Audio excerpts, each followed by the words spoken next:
yang akan mengisi pengajian sore hari ini. Baik, kepada Mas Yuda, waktu dan tempat kami silakan. Assalamualaikum warahmatullahi wabarakatuh. Alhamdulillah wassalatu wassalamu ala Rasulillah wa ala alihi wa sahbihi wa man wala. Asyhadu an la ilaha illallah wa asyhadu anna Muhammadan abduhu wa rasuluh. Alladzi la nabiyya ba'da, amma ba'd. Teman-teman yang semoga dalam Ramadan ini masih semangat ya puasanya, walaupun masih memasuki minggu pertama dalam bulan puasa. Dan yang senantiasa nopo lengarani mengaji, mengisi Ramadan-Ramadannya itu dengan berbagai macam amal kebaikan.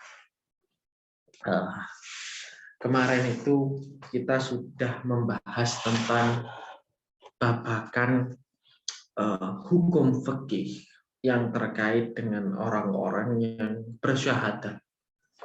Sekarang kita akan masuk kepada pembahasan ilahiyat, dan mana sebelumnya itu, sebelum memasuki pembahasan ilahiyat, Imam Nawawi Al-Bantani itu beliau mengikuti thariqah, mengikuti metode orang-orang Maturidiyah di dalam menguraikan permasalahan-permasalahan ilahiyat di dalam kitab-kitab Asy'ari. Dalam tauhid itu dibangun, dia dibina, dia dijelaskan pada bab ma'rifah awwalu wujubil ma'rifah lil insan. Apa kewajiban-kewajiban manusia, ataupun pertama kali kewajiban manusia seorang mukallaf itu harus dikerjakan, harus dibebankan.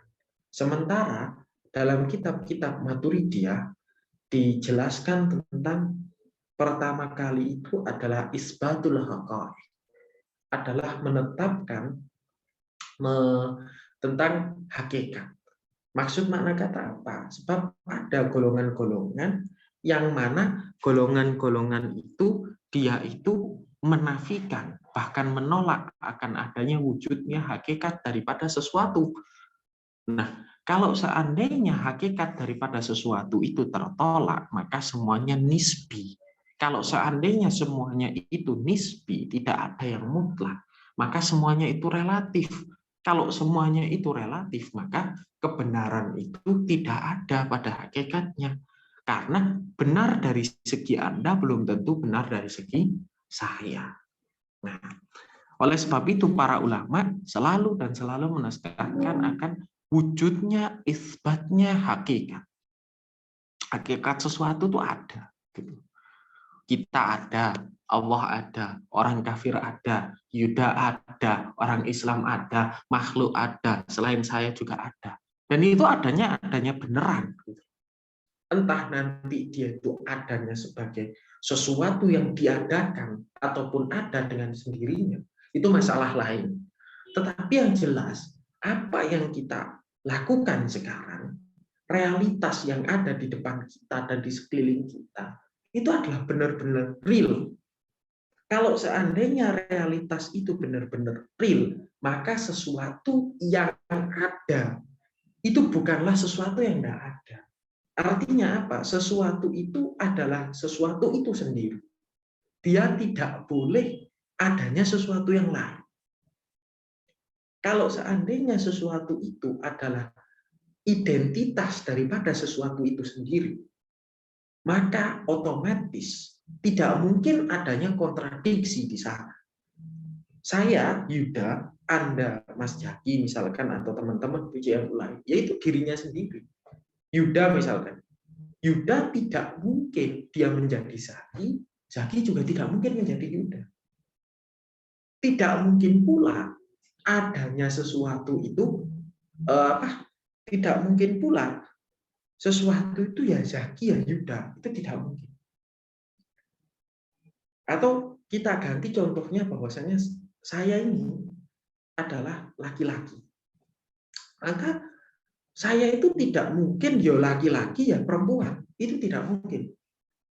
Dan saya juga tidak mungkin dalam waktu yang bersamaan saya itu tidak laki-laki dan tidak perempuan. Artinya harus ada salah satu yang ada harus ada salah satu jenis kelamin yang melekat pada segi kemanusiaan seseorang. Sama dengan ini, Imam Nawawi menjelaskan bahwasanya di dunia ini segala sesuatu yang ada itu ada 3 hukum akal. Hukum akal itu adalah hukum yang ditentukan oleh akal murni pure. Dia tidak ada campur tangan Tuhan di dalamnya, dia tidak ada campur tangan manusia. Yang jelas dia itu adalah akal praksis menghukumi dia itu seperti itu. 1 tambah 1, 2. 3 tambah 3, 6. Ya, itu adalah hukum-hukum akal yang mana akal praksis itu menghukumi dia dengan sendiri.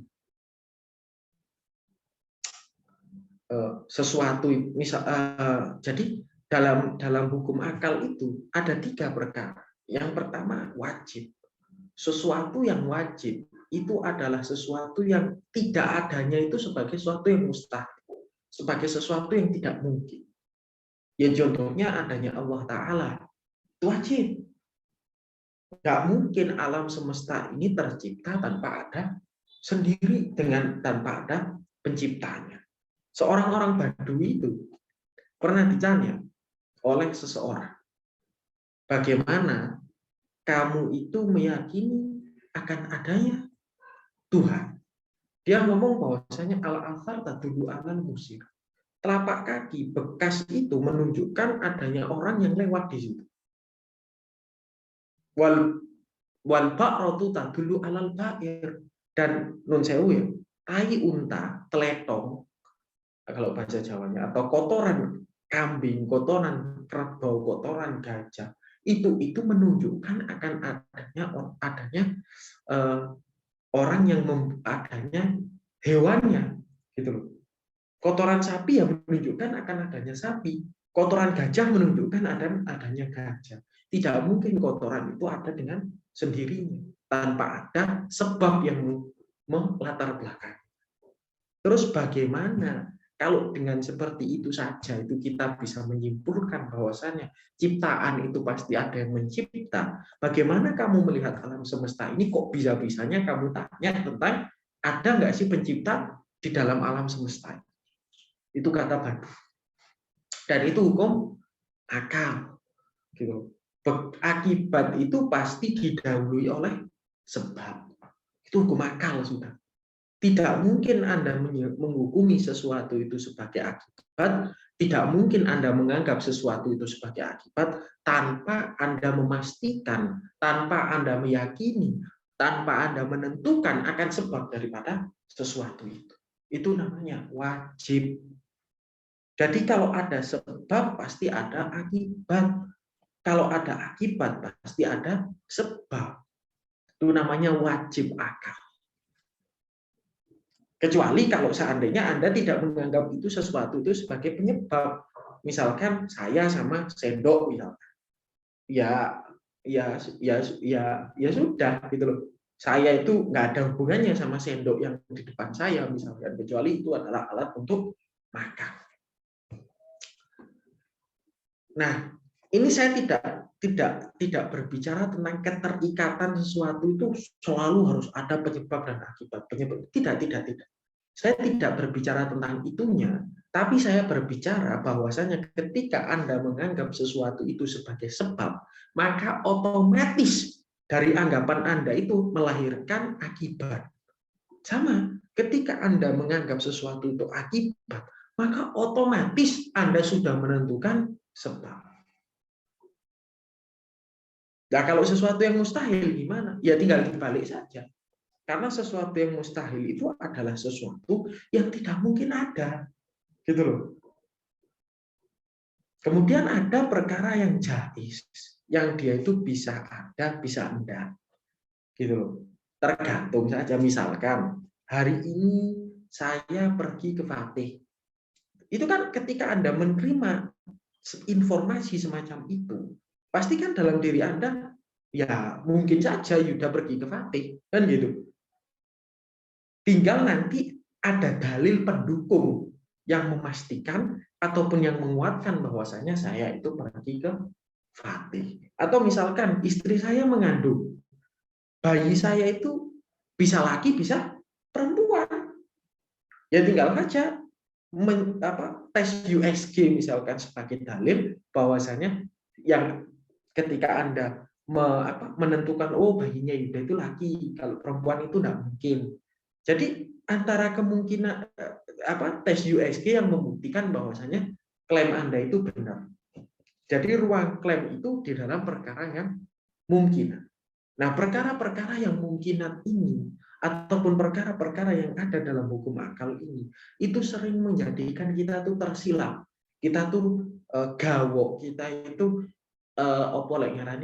kita itu merasa kita tuh terkesima terhadap sesuatu, sehingga kita meletakkan perkara yang wajib menjadi mustahil, perkara yang mustahil menjadi yang mungkin.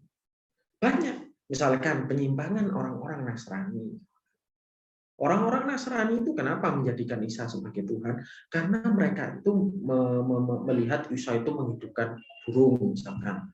Isa itu lahir tanpa bapak, misalkan. Padahal itu dalam rangka mungkinul akal walaisal wajibul akal.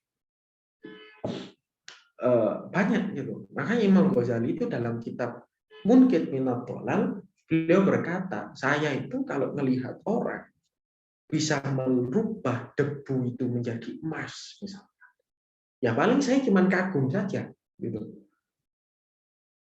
Tidak lebih dan tidak kurang. Paling saya cuma wow, gitu. Saya tidak meletakkan dia ke derajat orang yang supranat, luar biasa, ke derajat Tuhan, ke derajat wali, naudzubillah, ke derajat yang tidak.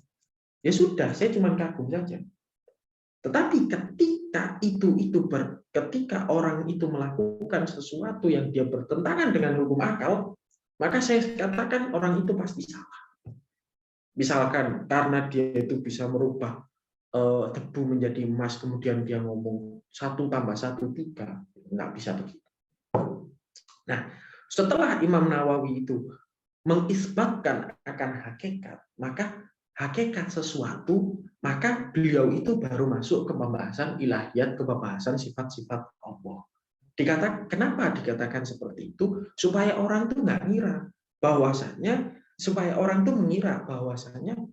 atau supaya pemikiran kita itu tergiring bahwasanya apa yang disampaikan Quran, apa yang disampaikan akal tentang Tuhan itu kebenaran mutlak. Bukan berarti, kalau menurut kamu Tuhan itu gini, kalau menurut saya Tuhan itu gini, kita berbeda. Tidak. Tapi yang saya sodorkan kepada kalian itu adalah sebuah kebenaran mutlak yang bisa diuji lewat premis-premis hukum-hukum akal. Ya silahkan, monggo diuji. Gitu.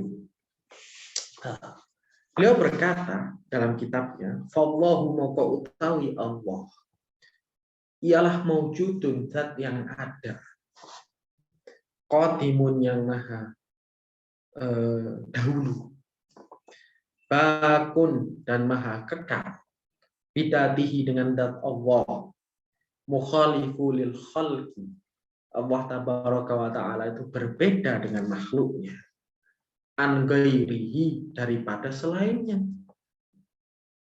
al-ghani yang maha kaya, yang tidak butuh kepada sesuatu selain Allah, wahidun yang maha esa, wal hayyun yang maha hidup, qadirun bi qudratil murid, Allah tabaraka wa ta'ala itu maha kuasa bi qudratin dengan kekuasaannya, muridun maha berkehendak, kulli syai'in dibaca kulli bisa, dibaca kulla juga bisa. Karena apa? Dia itu isim fa'il. Isim fa'il itu dia bisa beramal sebagai amalnya fi'ilnya. Jadi dalam bahasa Arab itu ada 5 ya.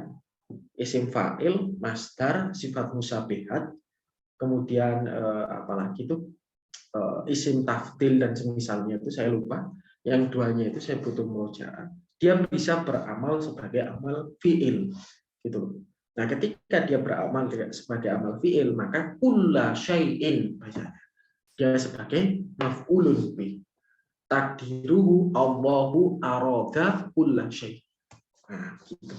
Akan segala sesuatu. Alimun, Allah tabaraka wa ta'ala itu maha tahu.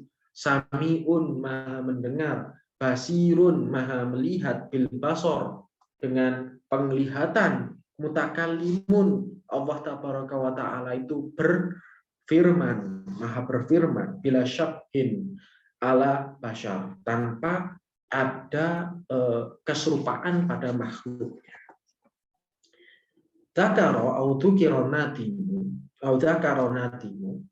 Nadim itu menyebutkan salah satu asar sifat, akan 13 sifat. Bidzikril asma'i, dengan menyebutkan beberapa nama atau beberapa predikat. Adalati, yang menunjukkan ala dzati, kepada dzat, al mutasifi, yang disifati, bisifati, dengan sifat-sifat. Li'annal maqsuda fil i'tiqadil mukallafin, karena sesungguhnya poin-poin penting dalam i'tiqad seorang mu'allaf, dalam akidah seorang mukallaf, itu ittisafu wahi ta'ala bisifatin, yaitu mensifati Allah tabaraka wa ta'ala dengan sifat-sifat waliwurudil asma'i fil kitabi wa sunnah, yang sesuai dengan apa yang diperintahkan, yang dia itu maksud daripada akidah itu adalah kita mensifati Allah, kita memahami Tuhan dengan pemahaman yang klop dan sesuai dengan Quran dan Sunnah.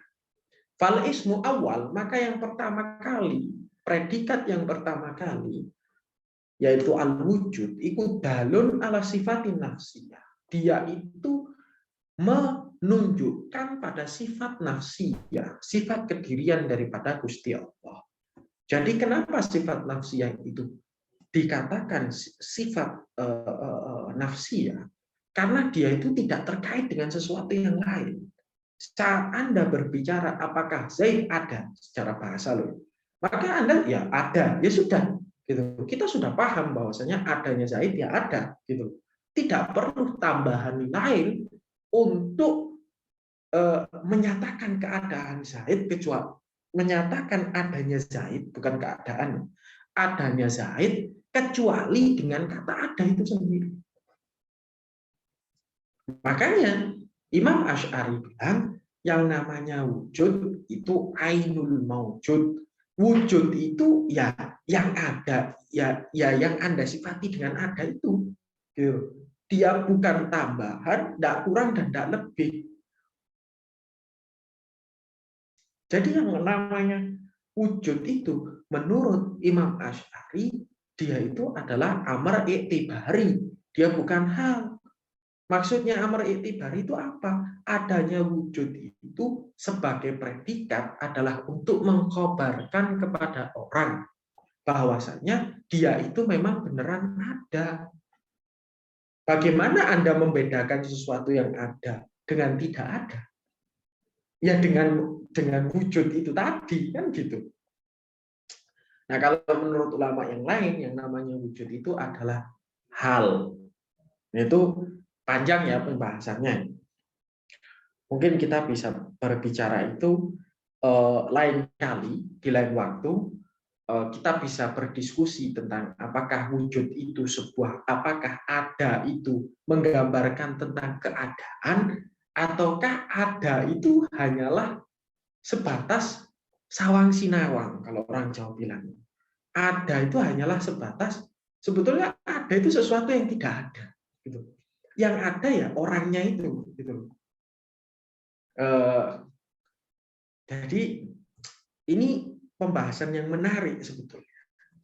Cuman bukan di sini tempatnya untuk mempersingkat waktu. Kita tidak usah berpanjang-panjang membahas tentang wujud itu apakah ada itu apakah keadaan atau ada itu sendiri.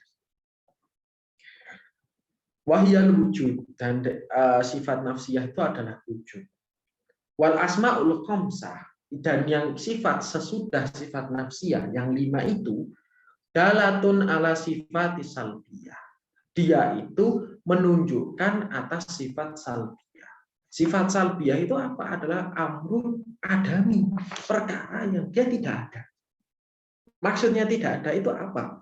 Jadi dalam sifat salbiyah itu, kita itu menafikan segala, kita itu menafikan segala sifat-sifat yang ada pada makhluk, ataupun kita itu menetapkan, bukan menafikan ya, dia menetapkan sifat-sifat yang ada pada makhluk, kemudian dengan sifat-sifat kemakhlukan itu kita menafikan adanya sifat itu pada Allah tabaraka wa ta'ala. Jadi kalau makhluk misalkan dia itu kudus, dia itu tidak kekal, dia itu mati, dia itu berawal dan berakhir, Allah tidak mungkin kayak gitu. Nah, itu sifat salbiyah. Gitu loh. Nah, dengan adanya sifat salbiyah itu tidak mungkin adanya penyamaan Allah terhadap makhluknya. Misalkan saya sekarang tidak makan, Allah tabaraka wa ta'ala juga tidak makan. Apakah saya sama Tuhan? Tidak. Karena kenapa? Sesuatu yang tidak ada itu sesuatu yang tidak ada. Kalau seandainya sesuatu yang tidak ada itu tidak ada, maka dia tidak bisa menjadi tolak ukur untuk menganalogikan sesuatu. Lalu wujudnya saja tidak ada.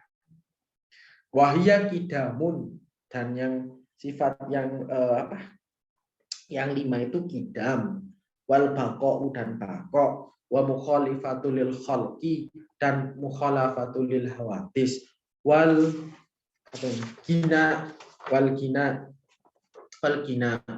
anidat wal fa'il. Dan Allah Ta'ala itu termasuk sifat salbiyah adalah Allah Ta'ala itu maha kaya daripada zat dan fa'il, tidak terpengaruh oleh apapun. Wal wahdaniyatu dan maha esa. Wal asma'u dan asma' sab'atu yang 7 yang sesudah itu adalah dalatun ala sifatil ma'ani. Dia itu menunjukkan pada sifat ma'ani. Wahya al-haya dan maha hidup, wal kudratu dan kudroh, wal iradatu dan iradah, wal ilmu dan ilmu, wasam'u dan sam'u, wal basoru, wal kalamu dan kalam, maha mendengar. Kenapa dia dikatakan sifat ma'ani? Karena dia itu sabitnya itu dengan ayat-ayat yang tidak langsung. Misalkan wa kalamallahu Musa takliman, dan Allah tabaraka wa ta'ala sudah berfirman kepada Musa dengan satu firman. Nah, dari sana ulama, kalau gitu dari pemahaman ayat ini Allah tabaraka wa ta'ala punya sifat, yaitu apa? Berfirman.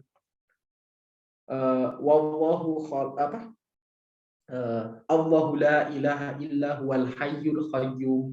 Allah tabaraka wa ta'ala itu adalah zat yang tiada Tuhan selain dia dan dia hidup. Yang dia innallaha yuhyi wa yumiit. Allah tabaraka wa ta'ala itu menghidupkan dan mematikan misalkan. Dari pemahaman ayat itu ulama ngambil sembilan bahwasanya Allah tabaraka wa ta'ala itu punya sifat al-haya. Nah, itu maka dia disebut sebagai ma'ani. Jadi makna daripada makna sifat. Makna daripada makna sebuah ayat, sebuah nas. Nah, kalau sifat maknawi, ya kan? Yang mana Allah tabaraka wa ta'ala itu punya pengetahuan, ya itu adalah sifat maknawi itu adalah apa? Otomatis talazum, dampak daripada Anda punya pemahaman terhadap sifat ma'ani atau Anda memahami ayat itu. Misalkan kalau Allah tabaraka wa ta'ala berfirman innallaha alimun, sesungguhnya Allah itu maha mengetahui. Dari sini Allah itu punya pengetahuan. Nah, itu namanya sifat maknawi. Allah itu punya pengetahuan. Dari situ Anda memahami Allah itu punya pengetahuan. Kemudian ketika Anda berbicara, oh kalau Allah punya pengetahuan, maka Allah punya sifat maha mengetahui. Itu sifat ma'ani. Orang-orang yang mengingkari sifat maknawi, maka dia itu bermasalah akidahnya. Bahkan boleh jadi dia kafir. Kenapa? Kalau seandainya dia mengingkari sifat maknawi, maka dia tidak percaya kalau Allah Tabaraka wa Ta'ala itu punya pengetahuan. Allah Tabaraka wa Ta'ala itu punya firman. Allah Tabaraka wa Ta'ala itu maha hidup. Dia tidak percaya. Tapi kalau sifat ma'ani, orang-orang yang tidak percaya sifat ma'ani, maka ulama mengatakan dia itu sebagai ahli bid'ah saja. Tidak sampai kepada kekafiran. Kenapa? Karena seperti Mu'tazilah ketika dia memahami wa kalamallahu Musa takliman, kita sepakat dengan Mu'tazilah bahwasanya Allah Tabaraka wa Ta'ala itu berfirman pada Musa. Allah Tabaraka wa Ta'ala itu mempunyai firman. Kita sepakat sama Mu'tazilah dengan hal itu. Dari segi maknanya. Tapi kalau apakah ketika Tuhan punya firman, kemudian firman itu menjadi sifat Tuhan atau bukan? Nah, itu kita tidak sepakat. Mu'tazilah bilang maknanya Allah wa kalamahu Musa takliman, Allah khalaqal kalama. Tuhan menciptakan firman.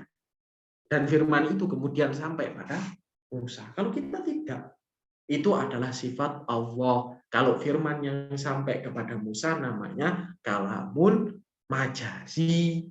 Kalau firman yang ada pada diri Allah, dia bukan termasuk Allah dan tidak boleh dianggap selain Allah, itu sebagai kalam hakiki. Nah, mana tadi? Wa qauluhu dan utawi ucapane musannif bidatihi dengan datnya ai bi ghairi zamanin, tanpa terikat waktu, wala nihayatin dan tidak ada pungkasan, tidak ada akhiran, bimakna annahu ta'ala la yusbik al adamu. Sesungguhnya Allah Tabaraka wa Ta'ala itu tidak didahului oleh ketiadaan. Wala yulhikuhu adam, dan tidak mungkin disusul dan tidak mungkin nanti dalam suatu masa Allah Tabaraka wa Ta'ala tidak ada.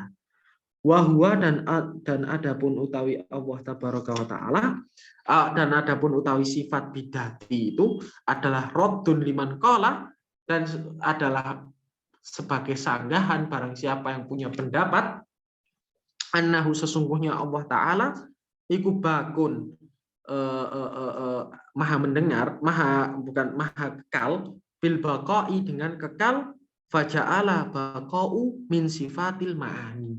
Maka mereka menjadikan baqa itu daripada sifat ma'ani. Nah, ini pendapatnya orang-orang Mu'tazilah. Jadi orang Mu'tazilah itu ketika dia menafsirkan tentang sifat-sifat makna tentang sifat-sifat ma'ani, maka dia selalu bahwasanya sifat ma'ani itu pasti akan ada perantaranya. Tidak mungkin sifat ma'ani itu dipahami sebagai sifat Allah yang beneran sifat Allah. Tidak. Wa qauluhu muridun kulli syai'in, dan ucapan musannif, penjelasan musannif, Allah Tabaraka wa Ta'ala itu maha berkehendak akan segala sesuatu, ay waqi'un fil alam min khairihi wa syarrihi, yaitu Allah Tabaraka wa Ta'ala itu menghendaki di dunia ini daripada kebaikan dan keburukan. Maksudnya apa? Tidak ada di dunia ini yang tidak terlepas daripada kehendak Allah Tabaraka wa Ta'ala. Loh, kalau seandainya segala sesuatu itu masih dalam ruang lingkup kehendak Allah, lantas kenapa kita dihukum atas kejelekan kita? Bukankah itu sebuah kedoliman atas nama kedoliman bagi untuk Allah? Kan begitu. Wong yang menghendaki Allah juga. Nah, yang pertama ulama itu punya pendapat bahwasannya yang dimaksud kita itu untuk mengurai makna dolim dan keadilan Tuhan, kita itu harus mengembalikan makna adil dan dolim itu pada akar katanya, pada asalnya. Makna dolim itu adalah makna adil itu adalah sesuatu, Anda berbuat sesuatu pada tempatnya. Sementara dolim juga begitu. Kebalikan daripada adil. Ketika jenengan tidak melakukan sesuatu pada tempatnya, pada semestinya, maka Anda disebut sebagai dolim. Nah, dolim kan gitu. Allah Tabaraka wa Ta'ala ketika menghendaki akan kejelekan kepada makhluk. Loh, apakah makhluk itu bukan milik Allah? Loh, makhluk itu milik Allah. Loh, kalau seandainya makhluk itu milik Tuhan, maka ya terserah Tuhan mau diapakan, kan begitu. Baru kalau seandainya Tuhan tidak menciptakan makhluk, kemudian Tuhan menyiksa makhluk itu, Tuhan memberikan pahala kepada makhluk itu, maka Tuhan dikatakan tidak adil. Tuhan dikatakan zalim. Ya, ketika Anda misalkan, Anda itu ketika membanting HP sampean, apakah Anda itu dikatakan zalim? Kan tidak. Orang HP itu milik sampean, yang beli juga Anda, tidak ada campur tangan hak-hak orang lain di sana. Ya berarti kan HP itu sah menjadi milik kamu 100%. Yang pertama itu jawabannya. Jadi tidak bisa dikatakan Allah Tabaraka wa Ta'ala itu zalim ketika dia menghukum orang-orang yang berbuat salah. Ataupun tidak bisa dikatakan Allah itu zalim ketika Allah Tabaraka wa Ta'ala itu bahkan untuk menghukum orang-orang yang taat. Tuhan tidak bisa dikatakan zalim. Kemudian yang kedua, ada kata pemahaman, ada yang namanya ridho dan ada yang namanya irodah dalam akidah, bahkan dalam kehidupan sehari-hari. Sesuatu yang dikehendaki belum tentu dia ridho. Sesuatu yang diridhoi sudah pasti dikehendaki. Nah, itu berbeda, gitu loh. Nah, yang dituntut daripada agama, kita bukan mencari kehendak Allah, tapi kita mencari ridho daripada Allah. Kalau seandainya kita mencari kehendak Allah, ya ngapain kita cari semuanya itu kehendak Tuhan kok. Tapi kalau kita mencari ridho Allah Ta'ala, mencari sesuatu yang membuat Allah itu suka, menjauhi sesuatu yang membuat Gusti Allah niku murka, maka itulah yang dituntut daripada agama. Bukan kita itu mencari ridho, kita itu mencari kehendak Allah. Nah, di dalam segi bahasa pun antara ridho dan kehendak itu berbeda. Contohnya, ada seorang bapak misalkan, anaknya itu nakal banget. Anaknya nakal banget. Karena kenakalan anaknya, bapak itu terpaksa menampar itu anak. Tentunya bapak itu kan sayang sama anaknya, sudah pasti. Dia tidak mungkin anaknya itu celaka. Dia tidak mungkin anaknya itu mengalami rasa sakit. Tapi kenapa malah dia memberikan rasa sakit kepada anaknya dengan menamparnya? Loh, berarti kan bapak itu ketika menampar itu, tamparan itu kan berlawanan dengan keridhoan dia. Tapi kehendak dia nampar dia. Kalau seandainya tamparan itu tidak dikehendaki bapaknya, ya nggak nangis anaknya, nggak jadi itu tamparan. Tapi dia melakukan sesuatu yang dikehendaki dia, tetapi dia tidak meridhoi. Artinya apa? Dari pembahasan itu, dari contoh seorang bapak yang nampar anaknya itu, bahwasanya di dalam kehidupan sehari-hari, di dalam aspek kebahasaan yang kita pahami, ridho sama kehendak itu sesuatu yang berbeda dan tidak berhubungan antara satu dengan yang lain. Makanya kita itu dituntut untuk mencari ridho Allah dan kita bukan dituntut untuk mencari kehendak Allah. Wa ta'atihi wa ta'atin wal maksiyah fala tataharrak duratu illa bi amrihi wala taskut waraqatun illa bi amrihi. Maka tidak akan tergerak biji kecuali dengan kehendak Allah dan tidak akan jatuh biji tersebut kecuali dengan kehendak Allah. Wa qauluhu, dan ucapan musannif, bila sabhin ala basyarin, tanpa kalam Allah Tabaraka wa Ta'ala itu tanpa ada keserupaan dengan kalam makhluknya. Ai anna kalamahu ta'ala laisa biharfin wala sautin. Sesungguhnya kalam Allah Ta'ala itu bukan kalam yang dengan huruf dan kalam yang dengan suara. Wala intihain, dan kalam Tuhan itu tidak akan berhenti. Munazzahin anin taqaddumi wa ta'akhur. Kalam Allah Tabaraka wa Ta'ala itu dia itu maha suci daripada ikatan batas-batas waktu.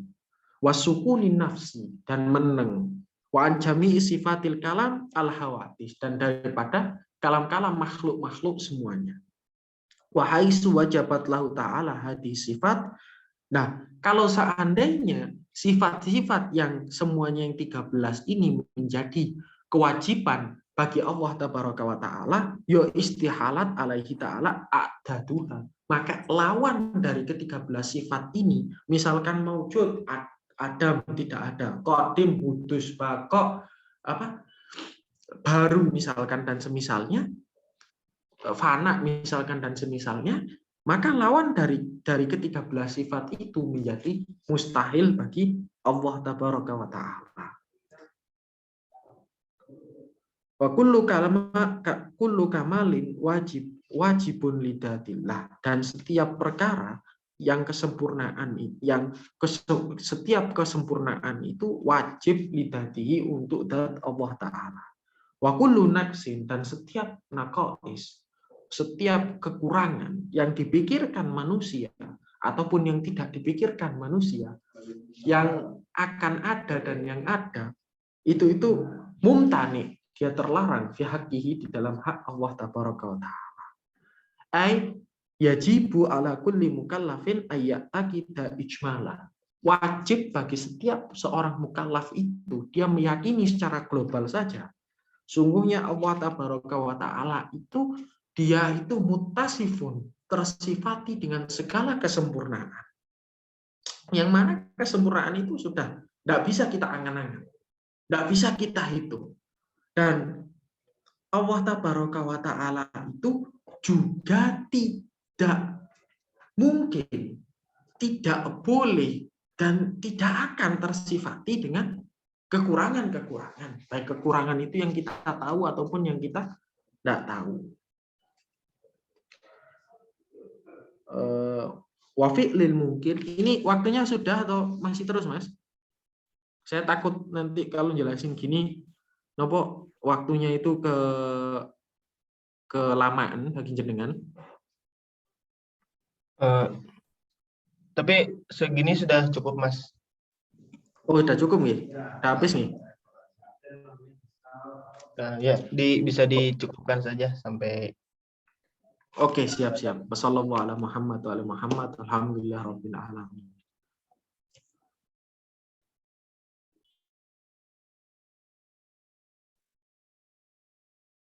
Baik, terima kasih kepada Mas Yuda yang telah memberikan sebagian ilmunya kepada kita. Mungkin sesi pengajian pada sore hari ini cukup sampai di sini. Jangan lupa untuk terus ikut pengajian dari PCNU Turki yang diadakan setelah sholat asar. Dan jangan lupa juga PCNU Turki mengadakan kultum sore hari menjelang berbuka setiap hari selama bulan Ramadan. Stay tune. Mungkin sekian dari saya. Oh iya, sedikit info. Malam ini ada tahlilan yang diadakan PCNU Turki.